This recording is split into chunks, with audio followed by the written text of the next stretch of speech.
जे मर जाला गया में ले जाके बैठावे के होला।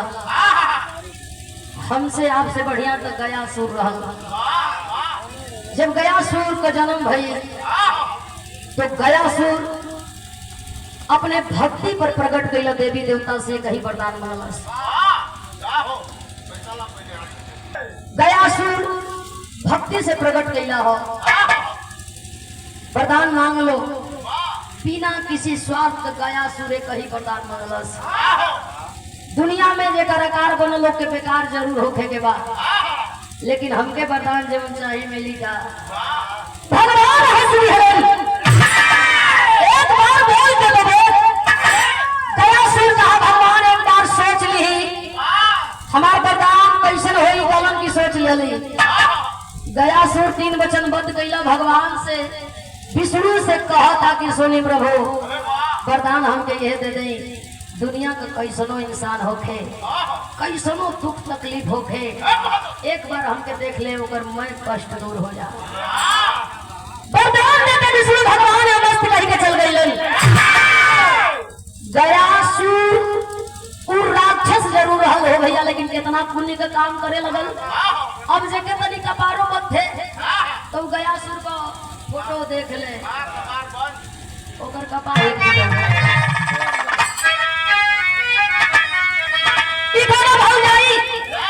अपने ननद से कहले रहल का कहे शरणिया वाले का डेरावा, अरे शरणिया वाले का डेरावा पपलाई दे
वही बीच में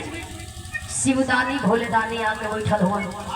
एगो 85 वर्ष का बुढ़वा का रूप बना के बैठल हुआ। भगवान राम गइला थाली में भोजन परोसत हुआ, ऊपर तक सोचत हुआ कि आखिर के हो। ध्यान लगौलो, जब तीसरी नेत्र से ध्यान लगा के देखत हुआ तो ई पर्वत से उतर के आके बैठल हुआ। कहला का महादेव अइबो कैला भोजन करे तो 85 वर्ष का बुढ़वा का रूप बना के बैठला के का मतलब। मन का बात पढ़े लगलन हो भैया। जब भगवान राम मन का बात पढ़लन हो तो साफ साफ समझ में आ गई कि भगवान शिवदानी खाए कम बिगाड़े ज्यादा आई हो। कमी को अगर न्योता ले जीवो संतोष भैया आज थमाए वाला पर वो भैया आई तो ऊपरा खाली देख लेबा कि शोक संदेश तो लोग के फाड़ी देबो मनैया के फाड़ के गिरा देला तो पूछल भैया कहिया हम कमवा कहिया कम मन लिखल बा तब पढ़िए ना 5 मिनट माना हो के रख ले त भी हो तो अरे हाथ से तुरंत धरती की ओके फाड़ के गिरा ले कहिया कमवा कहिया अच्छा देवहू वाला सत्यम राम देवत ना रहल ताई बाबू के यात्रा का शांति बदे भोज काहे कइला देवत होके तो पहले हमके खिया के विदाई कइला भगवान राम के पास लगल हो भैया घूम के अइलन आ थाली में भोजन परोसे लगल ई भोजन परोसत हो न खात हो गीत के भाव बदल गए स्वर्गीय राम लोग गुरु को जवानी वाली गीत बा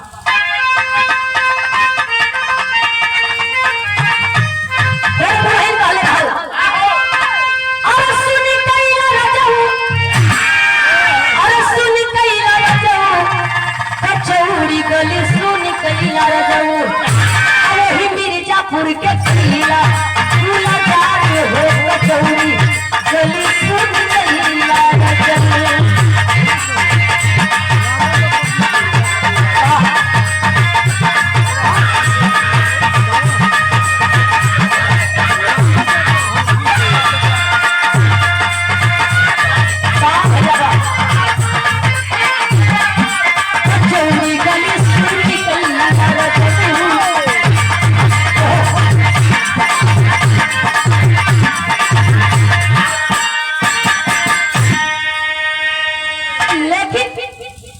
भगवान राम सोचतरन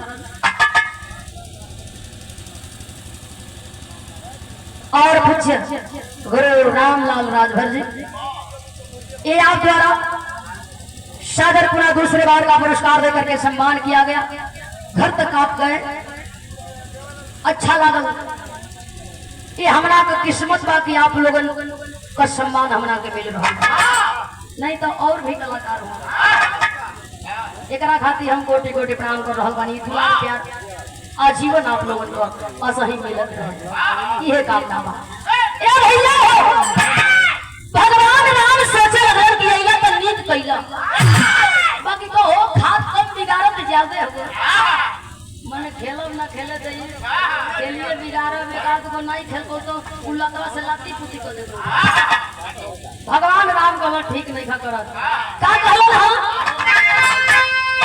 अरे आई गईला बुढ़ऊ अरे आई गईला बुढ़ऊ धन्य भागी आई गईला देख लीला राम हर साल हो धन्य भागी आई गईला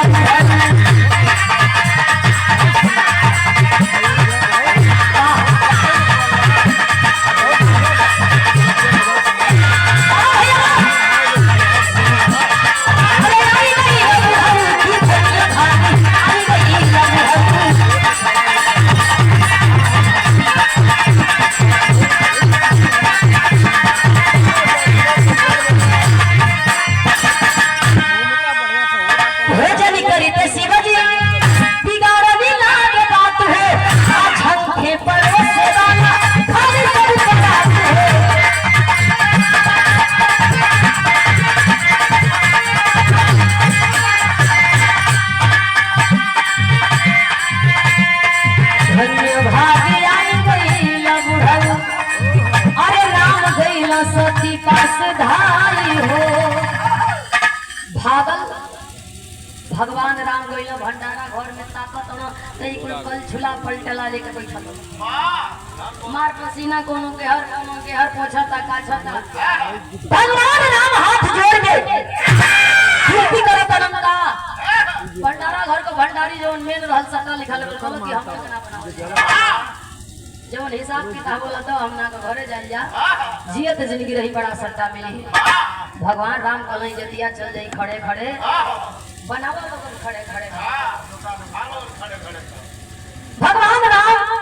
कलन की मत जा लगन पूछो तो हो के कह कुछ ना न दाल न चाउर न आटा का बनावल जा गइलो हम बोरिया उठा उठा जागा भगवान राम कहा कि यहाँ ले भंडारा घर को भंडारी कहा कि वहाँ ले यहाँ लेना कुछ नहीं अब ये लकड़ी लगना भगवान राम कहल कि लकड़ी है तो काम बन जाई। कढ़ैया गरम करके पानी छौंका लगा 2 मिनट दिलौरी भइले है। भंडारा घर का भंडारी ताकत न सकी सवेरे ले बोले बनौली न पेट भरल न भोजन बचल आई को 2 मिनट अभी का करी हम कढ़ाई चढ़ावत हो कुल तक तो हम कुल भन भनातो बरबरातो हम कुल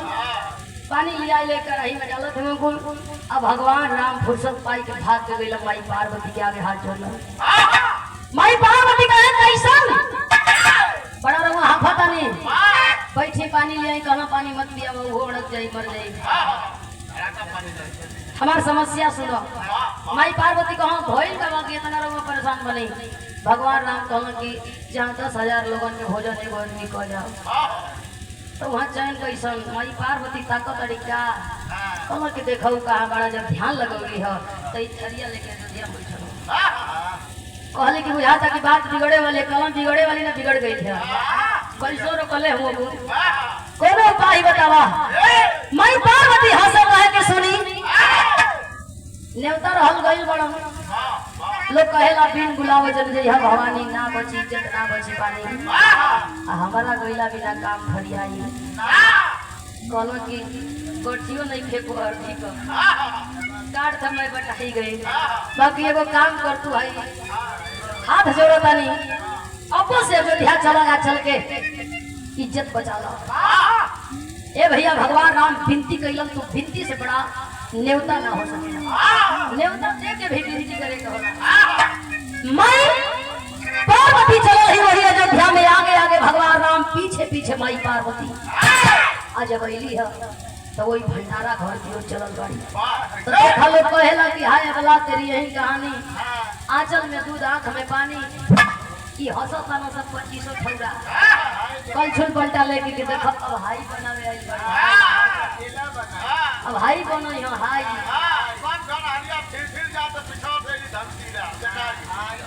आगे बने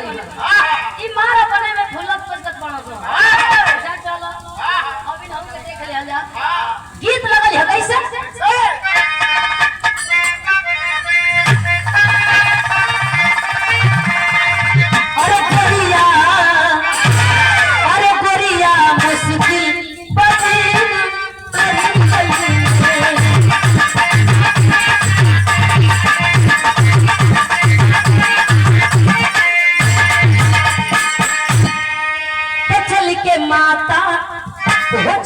माता भवानी पानी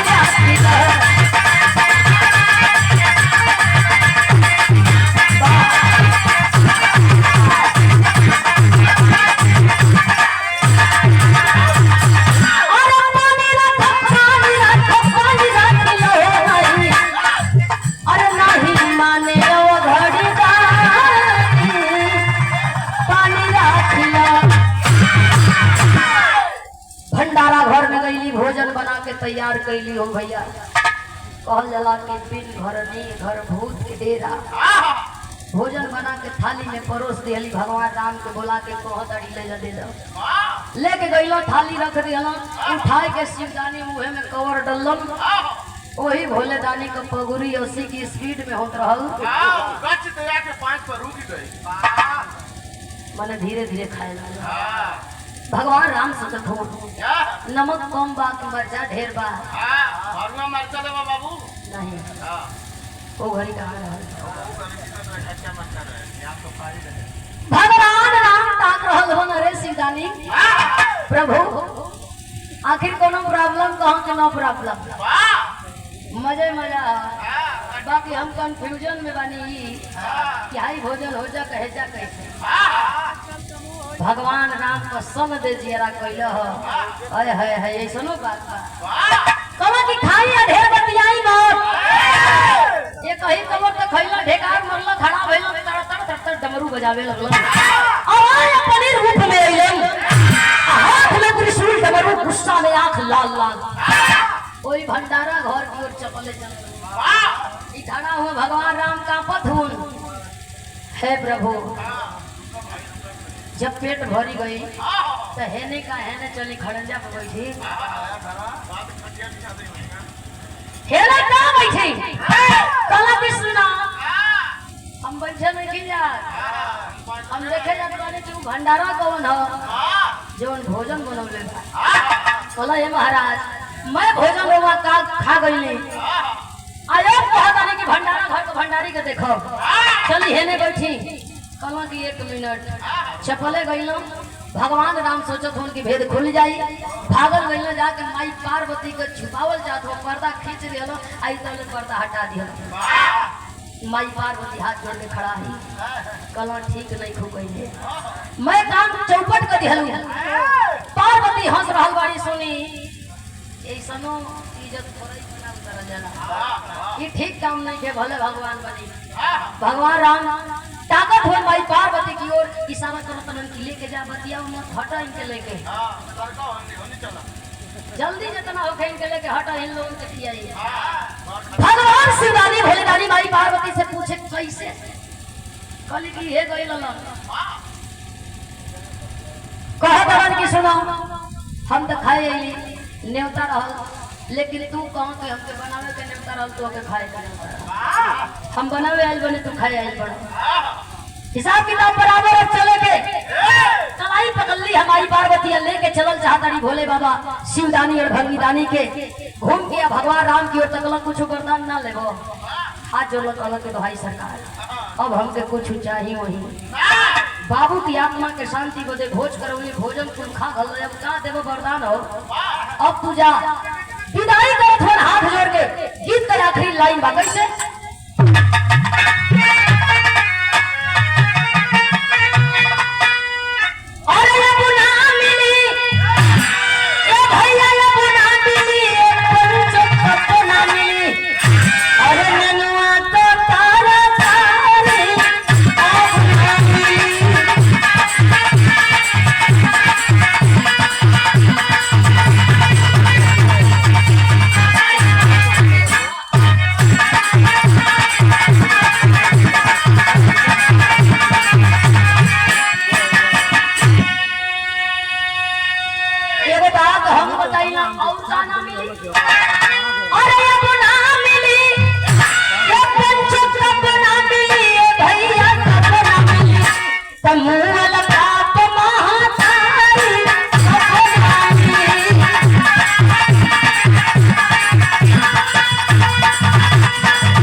कहल जाला कि माई बाबू के जे पूज लेहल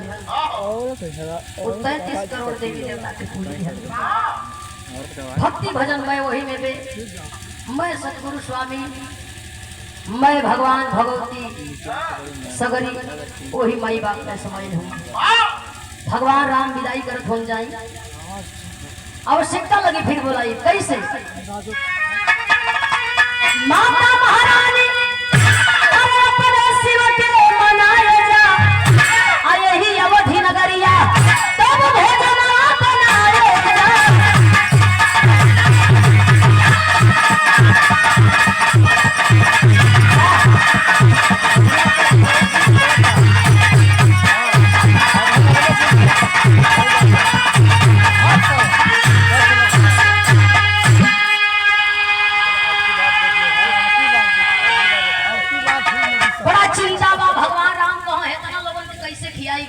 माई पार्वती कौन चिंता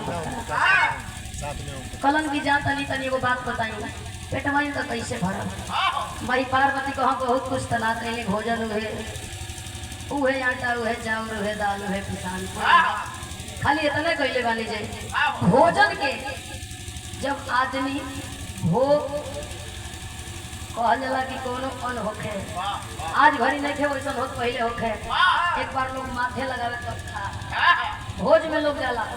एक बार माथे लोग लगावेला अब फर के रखेला तब लोग खाला फैशन का दौर ऐसा जूता चप्पल पहिरे बगैर कहूं को भोजन होत नहीं थे यानी सीधा सीधा कह जाला कि अन्नपूर्णा के अपमान बा माई पार्वती बता रहल बाड़ी कि भोजन होएगा खाली हम तो तुलसी जी के पतइए तो में डलले रही जीवन भोजन ना होकर के प्रसाद हो गई ए भैया भगवान राम सोचत हुवन बात सही है। बाकी हाई लोग कैसे कही हम कहाँ चिंता मत करो भंडारा घर भरल है भागल गईला जब हटाओ थो पड़ता तो सगरी भोजन कर कबो भोजन के ताकत और कबो भगवान भोले जाने के ताकत हुआ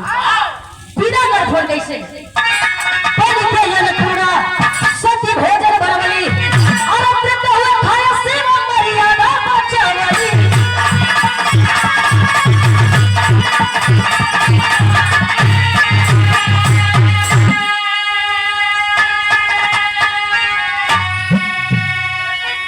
मर्यादा पुरुषोत्तम राम को मर्यादा बचल अयोध्या का पानी बचल कलन की ना लेवा कलन की देते हुआ जब इतना बरियाई है तो अपन भक्ति हमके दे दो लोग कहेला कि भक्ति से मुक्ति मिले ले भगवान राम जेकर बाबू भूत बन के घूमत रहना दरवाजे से जब उठे ले अर्थी लोग कहेला राम नाम सत्य है यही सब की गत है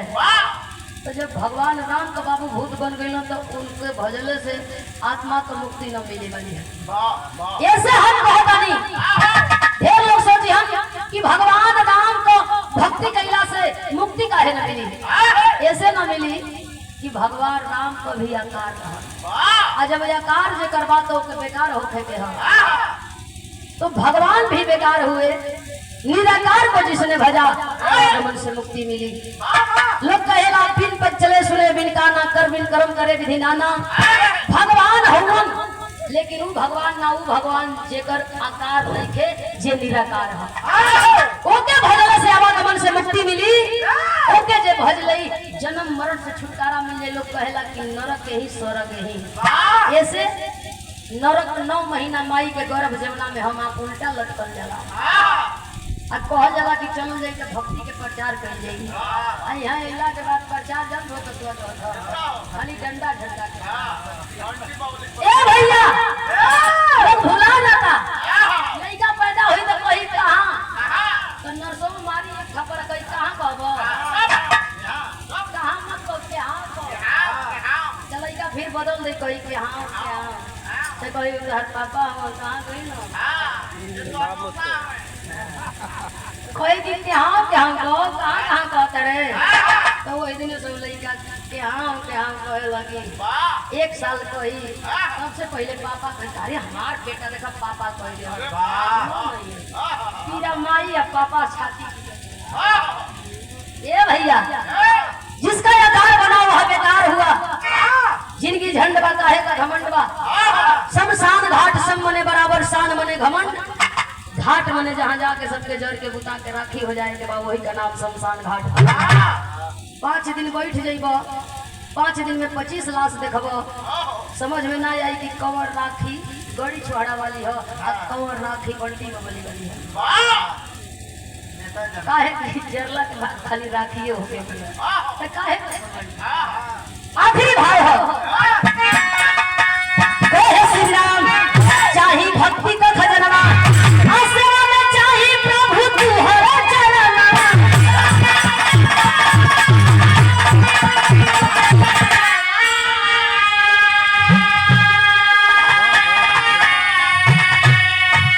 भगवान राम शिवदानी से भक्ति मांग रहलन कि आपन भक्ति दा जीवन निराकार तोहरे अंदर समाहित होवन उनके पूछ करके हम भी मुक्ति के पावल चाहत बानी वरदान दे के वो मस्त कही के शिवदानी भोलेदानी चलल होवन यह राजा दशरथ का भोज पूरा भई